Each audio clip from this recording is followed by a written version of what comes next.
നമസ്കാരം സാർ. നമസ്കാരം. സാറ്, സംസ്ഥാനത്ത് വീണ്ടും ഒരു ഡാറ്റ ചോർത്തൽ വിവാദം ഉയർന്നിരിക്കുകയാണ്.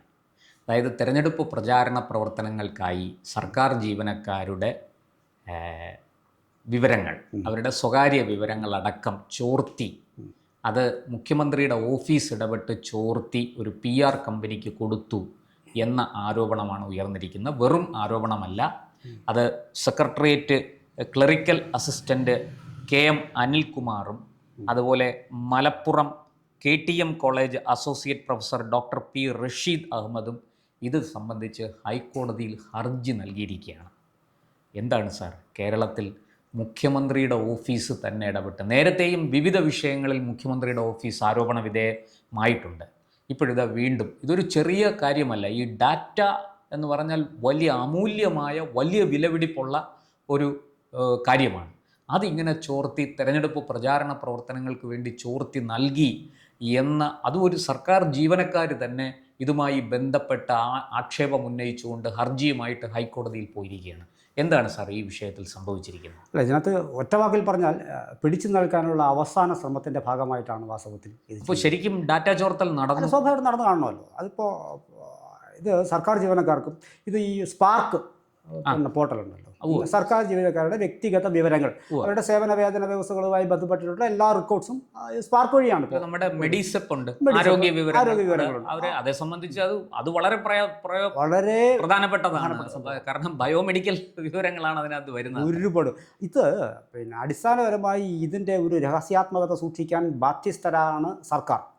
പക്ഷെ അതേ സർക്കാർ തന്നെ ഇപ്പോൾ ഇതിനകത്ത് മെയിനായിട്ടുള്ള ആരോപണം എന്താണ്? രാഷ്ട്രീയ ലാഭം ലാക്കാക്കിയാണ് ഈ വ്യക്തിഗത വിവരങ്ങൾ എന്നിലും നിങ്ങളിലേക്കും സർക്കാരിൻ്റെ നേട്ടങ്ങൾ പറഞ്ഞുകൊണ്ടുള്ള ക്ലിപ്പുകളെത്തുകയാണ്, വോയിസ് ക്ലിപ്പുകളെത്തുകയാണ്. അപ്പോൾ ഇത് ഇന്നും ഇന്നലെയും തുടങ്ങിയതല്ല. വാസ്തവത്തിൽ ഈ ഒരു ഇലക്ഷൻ വരുന്നു, ഇലക്ഷന് മുന്നോടിയായി ഒരുപാട് PR വർക്കുകൾ നമ്മുടെ രാജ്യത്ത് ഇപ്പോൾ PR വർക്കുകൾക്ക് യാതൊരു കുറവുമില്ല എന്നുള്ള, ഒരു പഞ്ചവുമില്ല. ഇപ്പോൾ നമ്മളൊരു ബസ്സിൻ്റെ ബാക്കിലോട്ട് നോക്കാൻ വയ്യ. KSRTC ബസ്സിന്റെ എനിക്ക് തോന്നുന്നു ഫ്രണ്ടിലത്തെ ബോർഡ് ഒഴിച്ചു ബാക്കി എല്ലാത്തിനും എഴുതി വെച്ചിരിക്കുകയാണ് മുഖ്യമന്ത്രിയുടെ മുഖമാണ്. ഇന്ന് വരെ നമുക്ക് കുറേയൊക്കെ ചെയ്തിട്ടുണ്ട്. നമ്മളെ ഈ സർക്കാർ ഒന്നും ചെയ്തില്ല എന്ന് എനിക്ക് വ്യക്തിപരമായ അഭിപ്രായമില്ല. അല്ല, അത് സ്വാഭാവിക. ഒരുപാട് കാര്യങ്ങൾ ഈ സർക്കാർ ചെയ്തിട്ടുണ്ടാവും. പല സർക്കാരുകളും ചെയ്യുന്നുണ്ട്. ഇപ്പോൾ ഈ സർക്കാർ ചെയ്തുകൊണ്ട് മറ്റൊരു സർക്കാർ ചെയ്തില്ല എന്നർത്ഥം വരുന്നില്ല. ഇവർ ചെയ്തിട്ടുണ്ടില്ലെന്ന് പറയുന്നില്ല. പക്ഷെ ചെയ്തതിനപ്പുറത്തേക്ക് കടന്ന് അവകാശവാദങ്ങളാണ് ഇവരെ നശിപ്പിക്കുന്നത്. അപ്പോൾ അത് ഉൾക്കൊള്ളാൻ കഴിയാതെ ജനം പൊട്ടിച്ചിരിക്കുന്ന കാലമാണ്. ഇപ്പോൾ ഒരു ബസ്, ഞാൻ റോഡിൽ കൂടി നടക്കാൻ കഴിയുന്നില്ല, വലിയ ഹോർഡിങ്സ്, അതിൻ്റെ വലിയ ഫ്ലക്സുകൾ, ഇതിനകത്തൊക്കെ ഒരിക്കലും നമുക്ക് ഇതൊക്കെ കണ്ടു കഴിഞ്ഞാൽ നമ്മൾ ഈ സ്വർഗ്ഗതുല്യമായ ഒരു ഇടത്താണ് നമ്മൾ എത്തിച്ചേർന്ന് നമുക്ക് തോന്നിപ്പോവും. അപ്പോൾ അവകാശപ്പെടുന്നതിന് കുഴപ്പമില്ല. പക്ഷേ കേവലമായ അവകാശവാദങ്ങൾ അവർക്ക് ഉന്നയിക്കാം. അതിന് സർക്കാർ പൈസ ചിലവാക്കുന്നു. എൻ്റെ നിങ്ങളെ നികുതി പണം എടുത്ത് ചിലവാക്കും. ഏറ്റവും ഒടുവിൽ ഇപ്പോൾ മറ്റ് ഈ ആരോപണം ശരിയാണെങ്കിൽ നമുക്ക് വ്യക്തമായ രേഖകൾ നമ്മുടെ കയ്യിലില്ല. ഇതിനു മുമ്പും കഴിഞ്ഞ തവണ ചെന്നിത്തല പ്രതിപക്ഷ നേതാവായിരിക്കുന്ന സമയത്ത് അതിന് എന്തെല്ലാം വ്യക്തി വിവരങ്ങൾ ചോർത്തുന്നതുമായി ബന്ധപ്പെട്ടിട്ട് സ്പ്രിംഗ്ലർ അഴിമതി, അതുപോലെ തന്നെ പ്രൈസ് വാട്ടർ കൂപ്പേഴ്സ് എന്ന കമ്പനിക്ക് ഒക്കെ ഡാറ്റ, ഈ കോവിഡ് സംബന്ധിച്ച ഡാറ്റ ചോർത്തി നൽകി എന്നുള്ളതാണ് അന്ന് ഉയർന്ന ആരോപണം. അന്ന് ഞാനിപ്പോഴും ഓർക്കുന്നു, ഹൈക്കോടതി വളരെ വ്യക്തമായൊരു നിർദ്ദേശം കൊടുത്തു. ഒരു കാരണവശാലും സർക്കാർ ജീവനക്കാരുടെ മാത്രമല്ല, നമ്മുടെ ഒരു പൗരൻ്റെയും ഡാറ്റ ഒരു വിധത്തിലും ചോർന്ന് ഇങ്ങനത്തെ മൾട്ടിനാഷണൽ കമ്പനികളുടെ കൈകളിലേക്ക് എത്തരുത് എന്ന് ഹൈക്കോടതി അന്ന് കർശനമായ നിർദ്ദേശം കൊടുത്തു. ഞാനിപ്പോഴും മറ്റൊരു വിഷയം കൂടി അതിൽ ഓർക്കുന്നു. അന്ന് ഈ സൈബർ ഫോറൻസിക്കിനെ കൊണ്ട് ഈ കേസ് അന്വേഷിപ്പിക്കണം എന്ന് ഒരു അഡ്വക്കേറ്റ് തന്നെ ആവശ്യപ്പെട്ടിരുന്നു. പക്ഷേ അന്ന് എന്തോ കോടതി അതിലേക്ക് പോയില്ല. സംസ്ഥാന സർക്കാർ കൊടുത്ത വിശദീകരണവും മറ്റു കാര്യങ്ങളും എല്ലാം കണക്കിലെടുത്തുകൊണ്ട് കോടതി അന്ന് ആ കേസ് അവസാനിപ്പിക്കുകയായിരുന്നു. പക്ഷേ കർശനമായ നിർദ്ദേശം കോടതി അന്ന് മുന്നോട്ട് വച്ചിരുന്നു, ഒരു കാരണവശാലും ഡാറ്റ ചോരരുത് എന്ന്. പക്ഷേ ഇവിടെ വീണ്ടും ചോർന്നിരിക്കുകയാണ്. നിങ്ങൾ ഒരു കുഞ്ഞിനെ 1ാം ക്ലാസ്സിൽ ചേർക്കുന്ന നാൾ മുതൽക്ക് നിങ്ങൾക്ക് ജോലി കിട്ടി പെൻഷൻ പിരിയുന്ന സമയം വരെയും അല്ലെങ്കിൽ അതിനുശേഷവും നിങ്ങളുടെ ഡാറ്റാസ് എല്ലാം വളരെ കൃത്യമായി ചേരുന്നു നിങ്ങൾ ആദ്യം മനസ്സിലാക്കുക. കാരണം ഇപ്പോൾ 1 to 4 ഞാൻ എൻ്റെ ഒരു കുഞ്ഞിനെ കൊണ്ട് ഒരു സ്ഥാപനത്തിൽ ചേർക്കുന്നു. 1ാം ക്ലാസ് മുതൽ 4ാം ക്ലാസ് വരെ ഉള്ളൂ. ഈ 4ാം ക്ലാസ് വരെ പഠിച്ചു കഴിഞ്ഞതിന് ശേഷം ആ കുട്ടി 5ാം ക്ലാസ്സിലേക്ക് പോകുമ്പോൾ മറ്റ് പല സ്കൂളുകളിൽ നിന്നും എനിക്ക് മെസ്സേജ് വരികയാണ്, നിങ്ങളുടെ കുട്ടിയെ ഇന്ന ഭാഗത്ത് ചേർക്കണം. അപ്പോൾ എൻ്റെ ഡാറ്റാസ് ചോർന്നിരിക്കുന്നു. ഇനി 10ാം ക്ലാസ് കഴിയുന്നു, അല്ലെങ്കിൽ പ്രീ ഡിഗ്രി കഴിയുന്നു, പ്ലസ് ടു കഴിയുന്നു. ആ സമയത്ത് ഈ പ്ലസ് ടു കഴിയുന്നൊരു വിദ്യാർത്ഥി ഇവിടുത്തെ പല സ്കൂൾസും, അതായത് ഏറ്റവും കൂടുതൽ സ്കൂളുകൾ പഠിക്കുന്ന കുട്ടികൾ പഠിക്കുന്ന സ്കൂളുകളിൽ നിന്നാണ് ഇത് വ്യാപകമായ കച്ചവടം.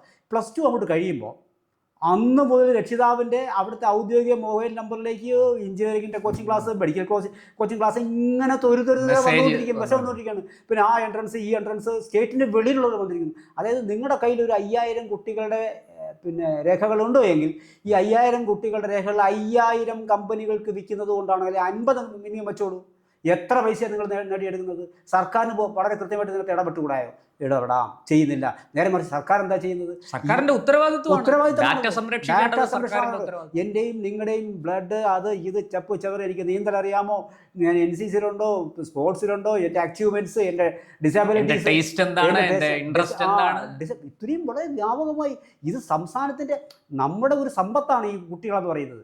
അതിനുശേഷം നിങ്ങൾ ജോലി കയറുമ്പോഴും സുരക്ഷിതമല്ലാന്ന് വെച്ചാൽ അത് സർക്കാരിൽ നിന്ന് തന്നെ അത് ചോരുന്നു വെച്ചാൽ ഇത് കൊടുത്തോ? അത് ഞാൻ ഇടയ്ക്ക് കേട്ടിട്ടുണ്ട്. നമുക്കിപ്പോൾ PSC ഇത് കിട്ടി, മെമ്മോ വന്നു, നമ്മളൊരു ഡിപ്പാർട്ട്മെൻറ്റിൽ ജോലി ചെയ്യാൻ പോവുകയാണ്. വ്യാപകമായിട്ട് എൻ്റെ പല സുഹൃത്തുക്കളല്ല, എൻ്റെ പല അനുജന്മാരും ആ പ്രായത്തിലുള്ള ആൾക്കാർ എന്നോട് പറഞ്ഞതാണ്. പിന്നെ വളരെ കൃത്യമായിട്ട് ഈ അഡ്വൈസ് മെമ്മോ ഒരു പക്ഷേ അഡ്വൈസ് മെമ്മോ വരുന്നതിന് മുമ്പ് തന്നെ യൂണിയൻകാർ സമീപിക്കും. പ്രത്യേകിച്ച് ഇടതുപക്ഷ യൂണിയൻകാരാണ് സമീപിക്കുന്നത്. ഇവരെങ്ങനെ അറിഞ്ഞു? ഇപ്പോൾ വാട്ടർ അതോറിറ്റിയിൽ, KSEBയിൽ ഒക്കെ കൃത്യമായിട്ട് അവിടുത്തെ ഈ ഇടതുപക്ഷ യൂണിയൻകാർ ഈ ആൾക്കാരെ സമീപിക്കും. ഈ അഡ്വൈസ് മെമ്മോ കിട്ടിയ ആളിനെ സമീപിക്കുന്നു. നിങ്ങൾ ഞങ്ങളുടെ യൂണിയനിൽ ചേരണം, നിങ്ങളെ എല്ലാ അർത്ഥത്തിലും നിങ്ങളുടെ തൊഴിലും മറ്റ് ആനുകൂല്യങ്ങളും ഒക്കെ ഞങ്ങൾ സംരക്ഷിച്ചു കൊള്ളാം. അപ്പോൾ ഈ അഡ്വൈസ് മെമ്മോ PSC വളരെ രഹസ്യാത്മകമായിട്ട് കൈകാര്യം ചെയ്യേണ്ടതാണ്. ആ കോൺഫിഡൻഷ്യൽ സെക്ഷനിലേക്ക് നമ്മളെ അടുപ്പിക്കില്ല. അതെ, എന്നിട്ട് ആ വിവരങ്ങളാണ് ഇതുപോലെ ചോരുന്നത്. അപ്പോൾ ഇത് ഈ അങ്ങിപ്പോൾ പറഞ്ഞ ഡാറ്റ ചോർച്ച ഒരു നിസ്സാര കാര്യമല്ല.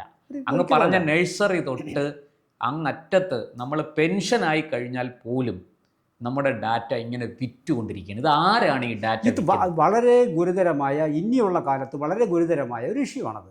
പണ്ടൊക്കെ എനിക്കിപ്പോൾ ഭംഗിയായിട്ട് എനിക്ക് ഓർമ്മയുണ്ട്, അന്ന് പണ്ട് പാരലൽ കോളേജ് സിസ്റ്റം ഉണ്ടായിരുന്ന ഒരു കാലമുണ്ട്. വളരെ പ്രസിദ്ധരായ ആൾക്കാർ, ഇന്നത്തെ വളരെ പ്രസിദ്ധരായ ആൾക്കാരൊക്കെ പാരലൽ കോളേജിൽ പഠിപ്പിച്ച് അതൊരിക്കലും മോശമായ ഒരു കാര്യമല്ല. ഇന്നത്തെ പല കളക്ടർമാരും പണ്ട് പാരലൽ കോളേജിൽ പഠിപ്പിക്കുകയും ചെയ്തിരുന്നവരാണ്. ഒരുപാട് പേരിൽ പെട്ടെന്ന് എൻ്റെ മനസ്സിൽ ന്യായം പോലെ കടന്നു വരുന്നു. 70കളുടെ ആദ്യമൊക്കെ പിന്നെ ഈ പാരലൽ കോളേജ് സിസ്റ്റം ഉണ്ട്. അന്ന് പിന്നെ അതായത് നമ്മൾ പഠിച്ച അറിവുകളെ തേച്ച് മിനുക്കി ജോലി കിട്ടുന്ന നാൾ വരെയും കൊണ്ടു നടക്കാൻ പ്രാപ്തമാക്കുന്ന ഒന്നാണ് നമ്മുടെ ഈ അധ്യാപന പ്രക്രിയ എന്ന് പറയുന്നത്. അപ്പോൾ നിങ്ങൾക്ക് ഏത് ജോലി കിട്ടിക്കോട്ടെ, പക്ഷേ നിങ്ങളുടെ ഇതിനെ റിഫ്രഷ് ചെയ്തുകൊണ്ടേയിരിക്കും. അതായത് കുട്ടികൾ ക്ലാസ് എടുത്തുകൊണ്ട് റിഫ്രഷ് ചെയ്തുകൊണ്ടേയിരിക്കും. അപ്പോൾ ഈ പ്രക്രിയക്കിടയിൽ 10ാം ക്ലാസ് റിസൾട്ട് കഴിയുന്നു, പ്രീ ഡിഗ്രി റിസൾട്ട് കഴിയുന്നു, അല്ലെങ്കിൽ ഡിഗ്രി റിസൾട്ട് കഴിയുന്നു. അന്നൊക്കെ ഈ സ്ഥാപനങ്ങളിലെ പ്രൈവറ്റ് ഈ പാരലൽ കോളേജ് എന്നുള്ള പേരാണെന്നുള്ളത്. അപ്പോൾ ഇവർ ഈ സ്കൂളുകളിലേക്ക് ചെല്ലും. അന്ന് തുടക്കമാണ് ഞാൻ പറയുന്നത്. സ്കൂളുകളിലേക്ക് ചെല്ലുമ്പോൾ അന്നത്തെ മേലധികാരികൾ പറയും, കുറേ ദിവസങ്ങൾ ചെല്ലുമ്പോഴായിരിക്കും ഒരു ദിവസം പറഞ്ഞ ഒരു കാര്യം ചെയ്യും, നിങ്ങൾ 3-4 പേര് ഒരുമിച്ച് വരും, എല്ലാവർക്കും കൂടി ഒരു അവിടുത്തെ ഒരു ബുക്ക് തരും, അതെടുത്ത് ഇങ്ങനെ പേര് എഴുതിയെടുക്കും. അപ്പോൾ എൻ്റെ ലൊക്കേഷനിലുള്ളത് ഞാൻ എഴുതിയെടുക്കും, മറ്റു നിങ്ങളുടെ ലൊക്കേഷനിലുള്ളത് നിങ്ങൾ എഴുതിയെടുക്കും. ഇങ്ങനെ എഴുതിയെടുത്തുകൊണ്ട് ആ കുട്ടികളെ നമ്മൾ വീട്ടിൽ പോയി സമീപിക്കും. അന്ന് എഴുതിയെടുത്താണ് ഈ ഡാറ്റ പൊയ്ക്കൊണ്ടിരുന്നത്. പക്ഷെ ഇന്ന് അതിൻ്റെ കാര്യമില്ല. ഇന്ന് ഒരു എൻ്റർ കീ അടിച്ചാൽ ഒരു ക്ലിക്കിൽ സംഭവം പോലും നിങ്ങൾ വരുമ്പോൾ സ്വാഭാവികമായിട്ടും അത് തെളിയിക്കാൻ പറഞ്ഞാൽ നമ്മുടെ രേഖയില്ല. നിങ്ങൾ എൻ്റെ അടുത്ത് വരികയാണ്, വരുമ്പോൾ ഞാൻ സ്വാഭാവികമായിട്ട് ചോദിക്കും, നിങ്ങൾക്ക് ഒരു കാര്യം ഒരു 500 കുട്ടികളുടെ ഡീറ്റെയിൽസ് തരാം. നിങ്ങൾ ഇനഫ് ആൻഡ് മോർ സർ, അപ്പോൾ അത് മതി എന്ന് പറയും. അപ്പോൾ ശരി, ബട്ട് എനിക്ക് ഇത്ര പൈസ വേണം, 500 കുട്ടികളുടെ ഡാറ്റ നമുക്ക് ഇത്ര പൈസ വേണം എന്നുള്ള ഒരു കച്ചവടം നടക്കില്ല എന്ന് ഉറപ്പിച്ച് പറയാൻ പറ്റുമോ? ഇനി ഉറപ്പിച്ച് പറഞ്ഞിട്ടല്ല വാങ്ങിക്കുന്നത് എന്ന് പറയുമോ? അതും സമ്മതിക്കില്ല. കാരണം ഡാറ്റ തന്നെ കൊടുത്തുകൂടാ, അതുപോലെ കൊടുത്തുകൂടാ.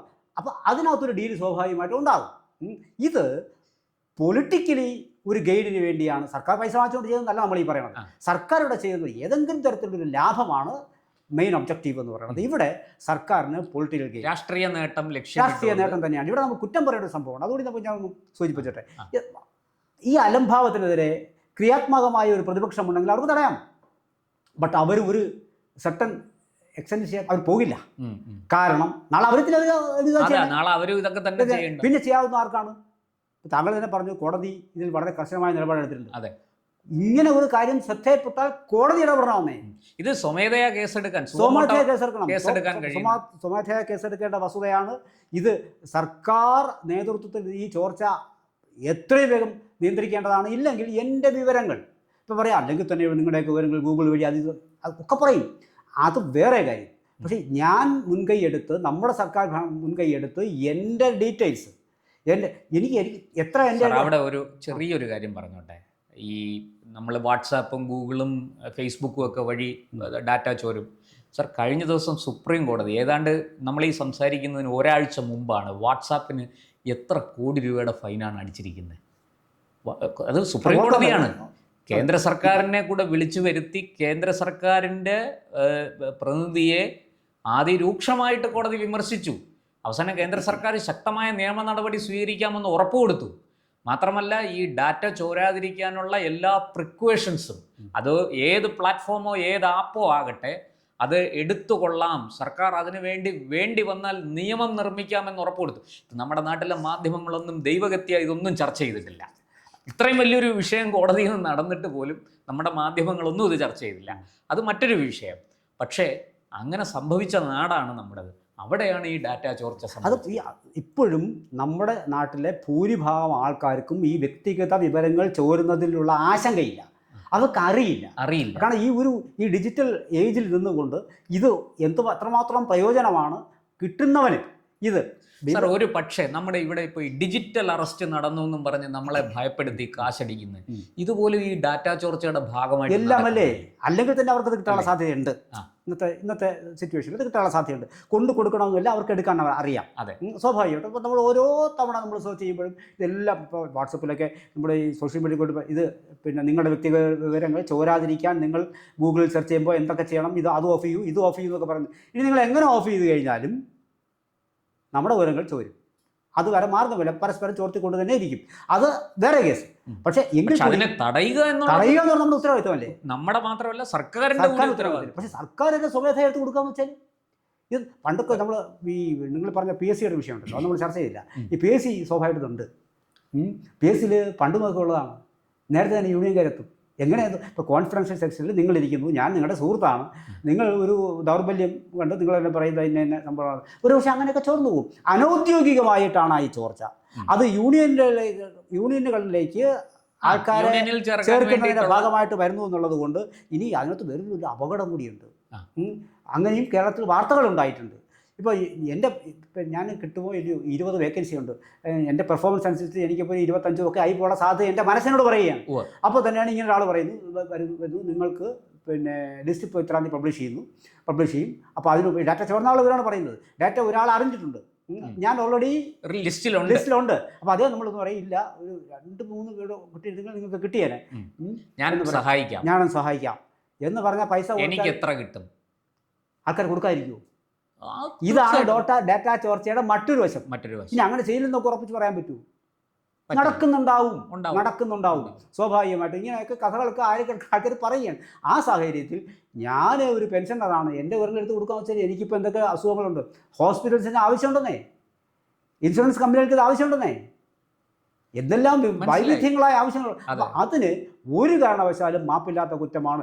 സർക്കാർ ഇതിനകത്തൊരു പൊളിറ്റിക്കൽ ഗെയിം, അവർക്ക് എന്തെല്ലാം തരത്തിൽ പൊളിറ്റിക്കൽ ഗെയിം വേറെ ഉണ്ടാക്കാം. അവർക്ക് വേണമെങ്കിൽ ഇപ്പോൾ ബസ്സിൻ്റെ ബോർഡിൽ ഡാറ്റ വിറ്റ് തന്നെ ഇത് ചെയ്യേണ്ട കാര്യമുണ്ടോ?